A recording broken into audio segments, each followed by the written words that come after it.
प्रेम से बोले वृंदावन बिहारी लाल की। श्री गणेशाय नमः। श्री लक्ष्मी नारायणाभ्यां नमः। श्री उमा महेश्वराभ्यां नमः। श्री सरस्वती नमः। वंशी विभूषित करा नवनीरदाभा पीतांबरा दरुणबिंबफलाधरोष्टात् पूर्णेन्दुमुखादरविन्दनेत्रात् कृष्णात् परं किमपि तत्त्वमहं न जाने। वसुदेवसुतं देवं कंसचाणूरमर्दनं देवकी परमानन्दं कृष्णं वन्दे जगद्गुरुम्।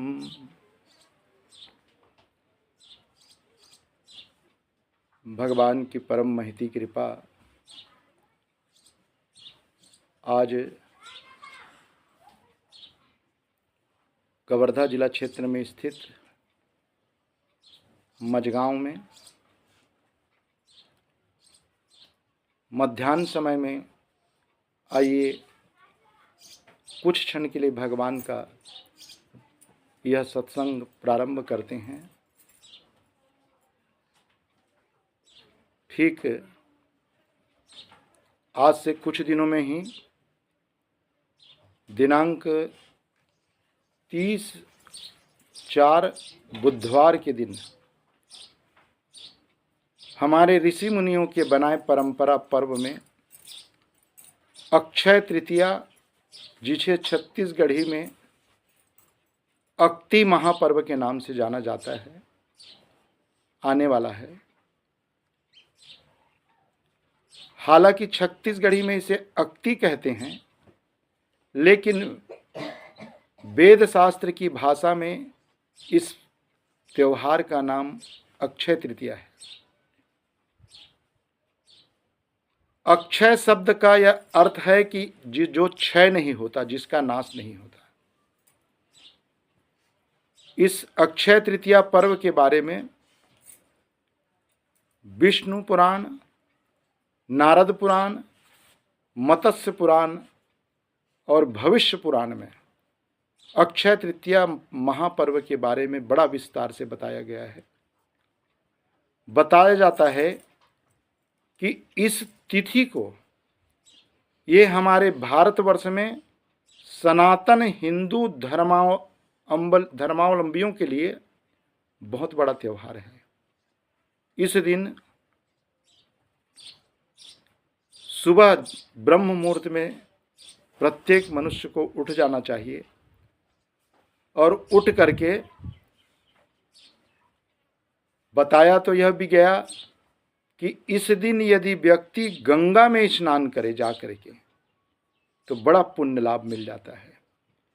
यदि आप यहाँ, गंगा बहुत दूर है, नहीं जा सकते आपके गांव से, तो घर में एक पात्र में, बड़ी बाल्टी इत्यादि में गंगा जल डाल करके हर हर गंगे हर हर गंगे हर हर गंगे कहते हुए उस दिन स्नान कर लें तो भी गंगा स्नान का फल प्राप्त हो जाता है।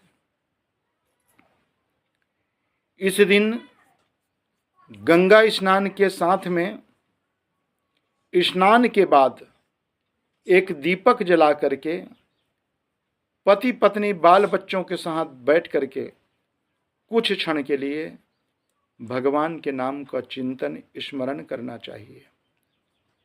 जो गुरु बना लिए हैं, गुरु दीक्षा ले लिए हैं, ऐसे व्यक्ति एक दीपक जला करके गुरु मंत्र का जाप करना चाहिए, जिससे जाप करने के बाद, मृत्यु के बाद भगवान का साक्षात धाम प्राप्त हो जाता है।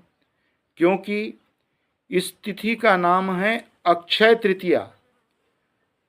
365 दिन साल में होता है और साल के 365 दिन में हम जो काम करते हैं उसका वो क्षय हो सकता है, पर अक्ति के दिन, अक्षय तृतीया के दिन जो हम काम करते हैं उसका क्षय नहीं होता। ध्यान दीजिए, उस दिन आप पुण्य करें या ना करें, पूजा करें या ना करें, दान करें या ना करें, लेकिन बहुत सावधान रहना कि अक्षय तृतीया के दिन, अक्ति के दिन पाप हमारे से कुछ मत हो। उस दिन यदि आप चुगली, चारी, निंदा, किसी का अहित कर दिए, पाप कर दिए, तो वो भी नहीं कटेगा। और इस दिन आप भगवान का नाम ले लिए तो वो भी अक्षय हो जाएगा, नहीं कटेगा, उसका 1000 गुना फल आपको मिलेगा। और पाप कर लिए तो उसको भी 1000 गुना बढ़ जाएगा, भुगतना पड़ेगा। इसलिए हे शिष्यों,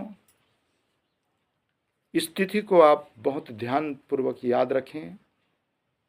30/4 वैशाख मास के इस शुक्ल पक्ष में पड़ने वाली अक्षय तृतीया तिथि जो बुधवार के दिन आ रही है 30 अप्रैल को, इस दिन आपको लाख काम छोड़ करके सबसे पहले गंगा जी में स्नान कीजिए। गंगा जल कैसे बनाया जाता है ध्यान दीजिए। बाल्टी में पानी भर लिए, उसमें गंगा जल नहीं डालेंगे, वो पानी बन जाएगा। आप एक लोटा में पहले गंगा जल डालिए, उसमें फिर पानी भरिए, फिर वो पहले गंगा जल, फिर उसमें 1 लोटा पानी, और उस लोटे के पानी को फिर आप बाल्टी में डाल दो, पूरा गंगा जल बन जाएगा। गंगा जल बनाने का विधान है। जबकि लोग करते हैं उल्टा कि बाल्टी भरे पानी में 2 बूंद गंगा जल डाल देते हैं, कहते हैं कि गंगा जल बन गया, तो वो पानी बन जाता है।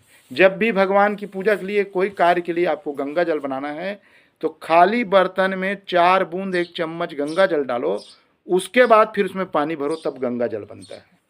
तो ऐसा गंगा जल बना करके आप नहाते समय आराम से धीरे धीरे नहाएं उस दिन, और बार बार रटते रहें, हर हर गंगे, हर हर गंगे, हर हर गंगे। भगवान विश्वनाथ, काशी विश्वनाथ शंकर भगवान का ध्यान कीजिए। इससे आपको घर में बैठे ही गंगा जल का स्नान का फल मिल जाएगा। स्नान करने के बाद हमारे सनातन धर्म में कहा गया कि इस दिन अपने मरे हुए मृत आत्माओं को, पूर्वज को, पितरों को, उनकी आत्म शांति के लिए तिल मिला करके जल देना चाहिए, जलांजलि। 5-5 पसर कम से कम तिलांजलि आप उस दिन, जो आपके माता पिता, ताऊ, मामा, काका जो भी नहीं हैं, जो आपकी जानकारी में हैं, जो जीव आपके यहाँ से मर करके गया है, उसके लिए थोड़ा तिल लेकर के, आप तालाब, सरोवर, नदी नहीं जा सकते तो एक पीतल के, तांबे के परात में जल भर के दक्षिण दिशा की ओर मुँह करके आप थोड़ा सा तिल लीजिए और ले करके मृत आत्माओं के नाम से 5-5 पसर पानी दीजिए। इस दिन नियम है कि अक्ति के दिन, अक्षय तृतीया के दिन अपने मरे हुए मृत आत्माओं, पूर्वजों को जो जल दान कर देता है तो वो नरक से निकल करके स्वर्ग पहुंच जाते हैं। और जब वो स्वर्ग की ओर जाते हैं तो बहुत आशीर्वाद देते जाते हैं, जिससे आपके जीवन में सुख, समृद्धि, धन धान्य की भयंकर वृद्धि होती है। इसलिए सबसे पहला काम, गंगा जल से उस दिन स्नान करें। तत्काल अपने पितरों को, पूर्व दिशा की ओर पहले देवता को, उत्तर दिशा की ओर ऋषियों को, उसके बाद दक्षिण दिशा की ओर मुंह करके अपने पूर्वजों को तिल मिश्रित जलदान कीजिए। और जलांजलि देने के बाद में फिर सुंदर, हमारे सनातन धर्म में कहा गया कि उस दिन पीपल वृक्ष में जाकर के जल चढ़ाइए, बट वृक्ष में जाकर के जल चढ़ाइए, आंवले के वृक्ष में जाकर के जल चढ़ाइए। जो सनातन धर्म में जिसमें भगवान का निवास है, पीपल के पास एक दीपक रखिए, थोड़ा सा शक्कर मिश्री के दाने ले जा कर के 7 परिक्रमा करते हुए पति पत्नी जो है, थोड़ा थोड़ा 7 बार उस शक्कर की जड़ में चढ़ा दीजिए। आटा और शक्कर मिला लीजिए एक पॉलीथीन में, कटोरी में, और वृक्ष की जड़ों में डालिए। जब ये दिए हुए चीज को चींटी इत्यादि जीव जंतु खाते हैं और जल चढ़ता है तो उससे उसमें निवास करने वाले जीव जो है संतुष्ट हो जाते हैं। और ये कर्म करने से देखना अगले साल आपका इतना अच्छा बीतेगा। एक दिन आप उसको त्यौहार के रूप में मनाएं अक्षय तृतीया को। इसीलिए हमारे पुराने जो जानकार है किसान लोग, अक्ति के दिन अक्षय तृतीया है, उस दिन बोया बीज खराब कभी नहीं हो सकता। इसलिए नियम है कि खेत के कहीं एकाध कोने भाग में पूजा करके थोड़ा सा अन्न छिड़क दो, बो दो, तो फसल कभी खराब नहीं होगी। ये अक्षय तृतीया पर्व क्यों बना, आइए समझिए। इस दिन भगवान विष्णु जो थे एक रूप लेकर के जन्म लिए, उसका नाम हुआ परशुराम। भगवान परशुराम इसी अक्षय तृतीया वैशाख मास के शुक्ल पक्ष की तृतीया तिथि को इस धराधाम पर परशुराम के रूप में जन्म लिए थे। और इसी दिन हमारे यहाँ 4 धाम हैं, बद्रीनाथ, जगन्नाथ, द्वारकाधीश और रामेश्वर। ये चारों में जो बद्रीनाथ भगवान हैं, जहाँ नर नारायण के रूप में भगवान तपस्या कर रहे हैं, उनका जो कपाट है वो तीर्थ 4 महीना बंद रहता है। तो आज अक्षय तृतीया के दिन ही इसका पट खुलता है। लाखों श्रद्धालु जो है उस दिन जाकर के भगवान का दर्शन करते हैं। इसी दिन साल में एक बार इसी दिन वृंदावन में बांके बिहारी के चरण का दर्शन होता है। बाकी साल भर नहीं होता, लेकिन साल में एक बार बांके बिहारी भगवान के चरण कमल का दर्शन होता है। ये इतनी बड़ी तिथि है।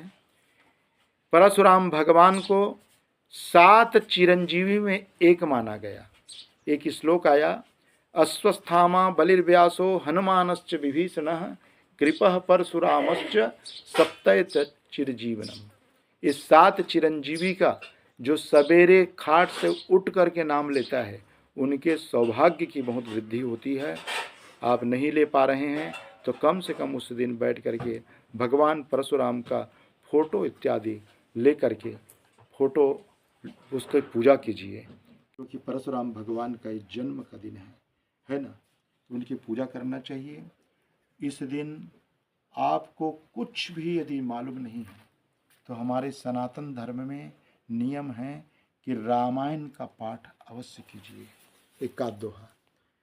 गीता सबसे बढ़िया अक्षय ग्रंथ है। जो गीता का एकाध श्लोक का पाठ कर लेता है उसके घर में बहुत ही सुख समृद्धि होती है। और आप कुछ ना कर सकें तो एक जगह बैठ के राम राम राम राम राम राम, ये महामंत्र है। दुनिया में जितने मंत्र हैं उन मंत्रों का राजा कहा गया।